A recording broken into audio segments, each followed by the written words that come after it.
Pagi itu, seorang anak lahir ke dunia dengan tangis pertama yang memecah sunyi fajar.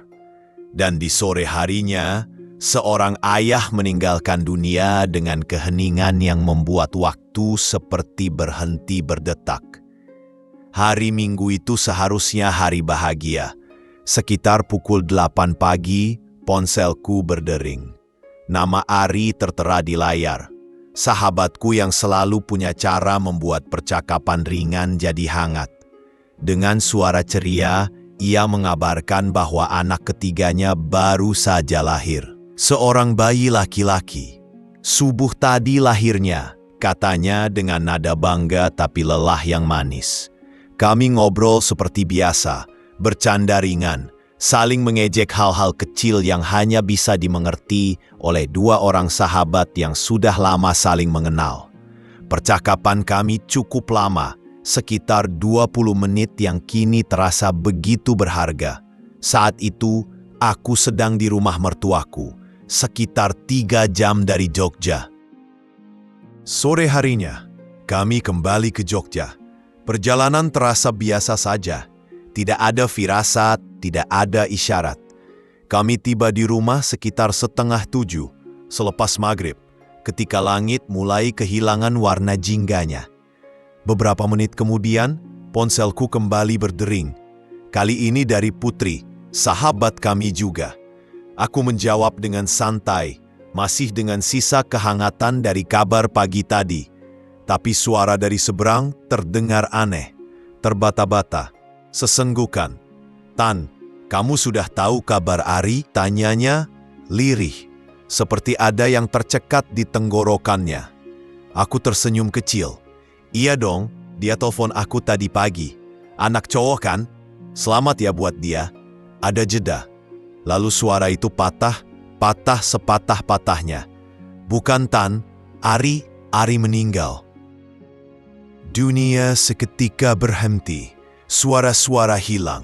Nafasku tercekat. Aku tidak tahu harus merasa apa. Dadaku seperti dihantam badai dari segala arah. Mataku menatap kosong ke lantai. Lidahku keluh. Perasaanku berantakan.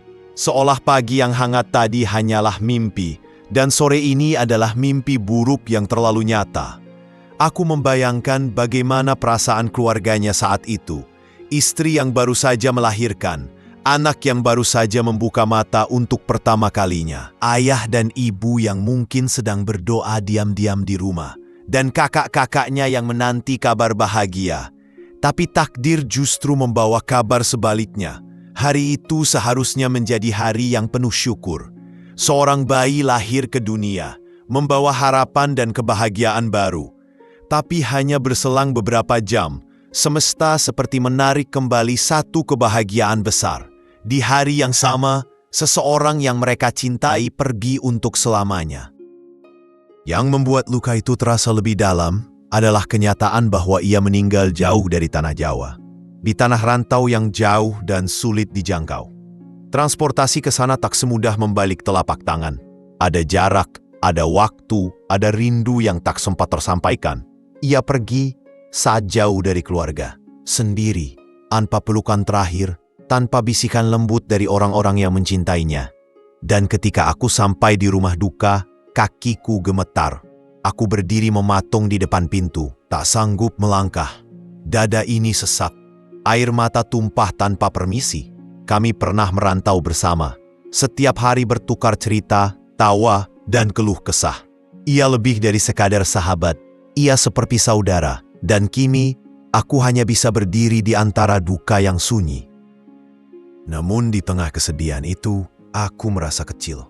Malu rasanya saat melihat ketabahan ayah dan ibunya. Dan istrinya yang masih lemah setelah melahirkan, namun tetap berusaha tegar, memeluk bayinya sambil menahan air mata. Aku tahu, jika aku sedih, mereka pasti 100 kali lebih hancur.